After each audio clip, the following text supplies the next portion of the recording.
Hi, it's Tom here, and we are doing something a little bit unusual again today.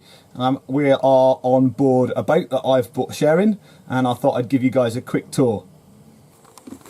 So we've entered through the bow door, and Maximus is a 62-foot narrow boat, and they're not barges, they're always narrow boats if they're a standard English canal narrow width. And this is like lounge space, sometimes called the saloon, and then the galley. And the kettle's on, which is always the best thing. Time for a cup of tea. And then we've got a mid-row of berths here. And then a narrow companionway, as you can see, down to the rear cabin.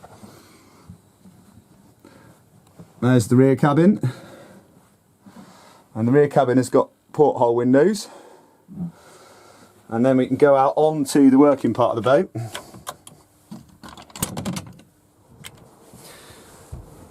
Now this is where you drive the boat from. This is the boat's cockpit. It's very windy out here today, so I'm sorry if the sound's a problem. And I'll just quickly show you over this before we get started. I've got to get out of a very small basin here, which I've never driven this particular boat before. And if I show you the other way, you can see how long it is. So I've got to get this boat out of this space. Now there is not room to go back that way because there's another boat in the way, and I have to go into this gap here, and I have to turn, and then I have to get out the bridge hole in the distance, which is over there. There's the marina hole that I've got to get out of, and it's quite windy, so this could be quite interesting.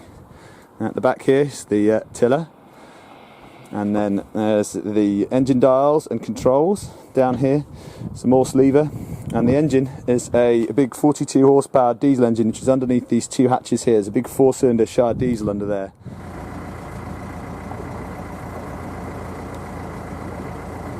So we made it out of the marina in one piece, and we're just coming down the first stretch now. It's quite hard to steer and film at the same time.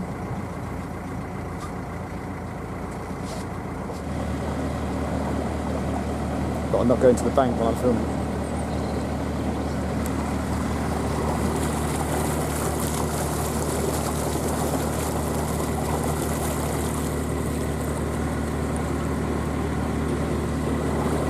I've got a wiggle on now, look.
Now it's your turn to throw the rope in the canal.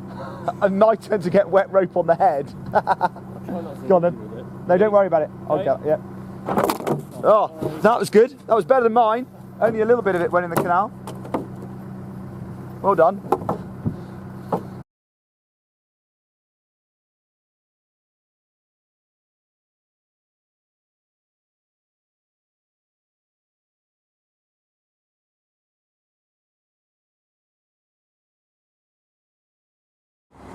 So right now we're passing a random canal traffic island because we're going over a road. And you can see there all the poor people coming home from work, stuck in their cars. Now Ian's gone ahead to go and do the swing bridge. We'll see if we can see him. There he is. He's just going to get the bridge ready for me. It's quite difficult to film and steer again. So he's unlocked the bridge and then he's going to push the span open and then I can go underneath without having to do too much work. And after that it's time to stop for a cup of tea. So here's the main part of the Caen Hill flight. This is the classic view of the Caen Hill flight, and these are all the closely spaced locks. And as you can see, they go up a heck of a long way. And we're going to walk to the top now. It's evening, it's about 3:30. We're going to walk to the top and look all the way down. And that is the top. And it's taken ages to walk all the way up here. And I'm really tired. And it's a very, very big hill. And it goes all the way down there. And we came from right the way up, all the way from the bottom. And there is where we started, right down here on the flat bit at the bottom.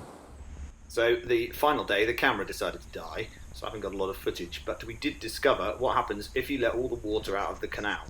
Yep, that's right.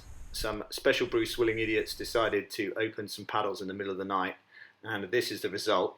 And you can see here they let a foot of water out of a 3-mile stretch canal, and the boat got stuck. So we had to sit here for 48 hours. Luckily there was a lot of walks nearby and stuff to do, and we had plenty of milk for tea. And we had to wait until the Canal and River Trust restarted the pump further down the canal to pump water back into the pound, and that got us floating again.